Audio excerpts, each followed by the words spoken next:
In the old days, when the moon still listened to village songs, there was a small village called Umuaku, sitting between red earth roads and tall palm trees. The people of Umuaku lived simple lives. They farmed, fetched water, and shared stories by the fire at night. Riches were rare, but pride was plenty. In this village lived a young girl named Zainab. Zainab was poor, but she was kind and hardworking. Her clothes were faded, but her smile was bright. She woke before the rooster and slept after the fire died.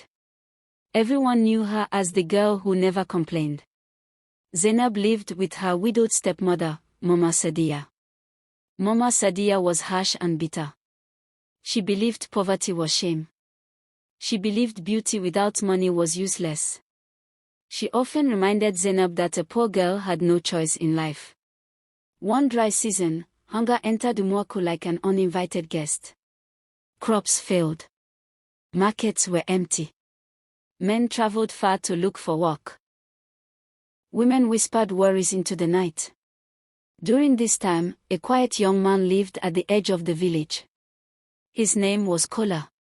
He lived in a small mud house beside the palm tree road. People called him Kola the Poor. They said he owned only 2 shirts and 1 pair of sandals. They said he smiled too much for a man with nothing. Kola worked as a wood carrier. He helped old women fetch firewood. He fixed broken stools for free. He paid for food with labor, not money. Many mocked him, but he never answered with anger. Unknown to the people of Umuaku, Kola carried a deep secret. Far beyond the village, across rivers and towns, Kola owned businesses, farms, and trading houses. He was the only son of a powerful merchant who had died years before. After inheriting great wealth, Kola chose to hide it. He wanted to know people's hearts, not their hunger for gold. One afternoon, Mama Sadia returned from the market angry and empty-handed. She sat Zainab down and spoke like a judge. "Zainab," she said, "I have found your husband." Zainab's heart shook. She lowered her eyes and waited. "You will marry Kola the Poor," Mama Sadia continued. "He came to me with kola nuts and respect. No rich man wants a poor girl like you. At least this one will not reject you." Zainab felt tears burn her eyes. She knew Kola was kind, but she feared poverty. She had suffered it all her life. Still, she nodded. In her heart, she whispered a prayer. The village laughed when the news spread. Women shook their heads. Men joked loudly. "A poor girl marrying a poorer man," they said. "This is poverty marrying poverty." The wedding was small. No drums. No gold. Just palm wine, simple food, and blessings from elders. Zainab entered Kola's house with fear and hope working together. From the first day, Kola treated Zainab like a queen of the heart. He spoke gently. He listened carefully. He shared every meal equally.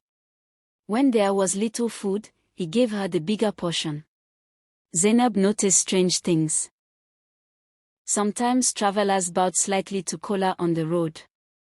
Sometimes traders greeted him with deep respect before realizing his simple clothes. Kola always smiled and said nothing. Life was hard, but love grew strong. Zainab woke early to help her husband. Kola returned every evening with stories and laughter. Their house was poor, but it was peaceful. One night, rain fell heavily. Thunder spoke loudly across the sky. Kola sat quietly, deep in thought.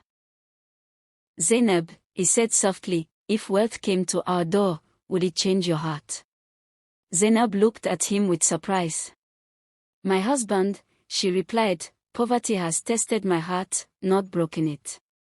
If riches come, they will not teach me pride." Kola smiled, and his eyes shone like hidden fire. Months later, trouble came to Umuaku. The village chief fell sick. The healer demanded a huge payment to treat him. The village had no money. Fear spread like harmattan dust. That night, Kola left the village quietly. Zainab waited, worried but trusting. He returned after 3 days with strangers, richly dressed men and loaded vehicles. The village gathered in shock. The strangers bowed deeply to Kola. "Master," they said, "everything is ready." Kola turned to the people of Umuaku. He removed his old sandals and spoke with a voice that carried power.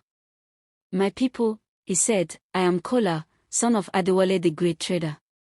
I hid my wealth to learn truth. Zainab married me without knowing my riches. She loved me when I had nothing." The village fell silent. Mama Sadiya collapsed to the ground in shame. Those who mocked began to tremble. Kola paid for the chief's healing. He rebuilt roads and farms. He gave jobs to the jobless. He built a school near the palm tree road.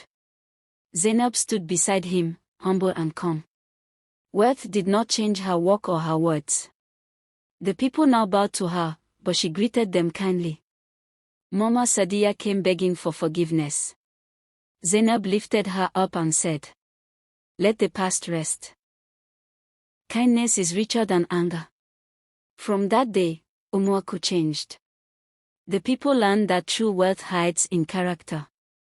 They learned that love sees beyond rags. And they learned that sometimes, the poorest house holds the greatest treasure. And so the elders say, "Do not judge the drum by its cover. For the sweetest sound may sleep inside plain wood."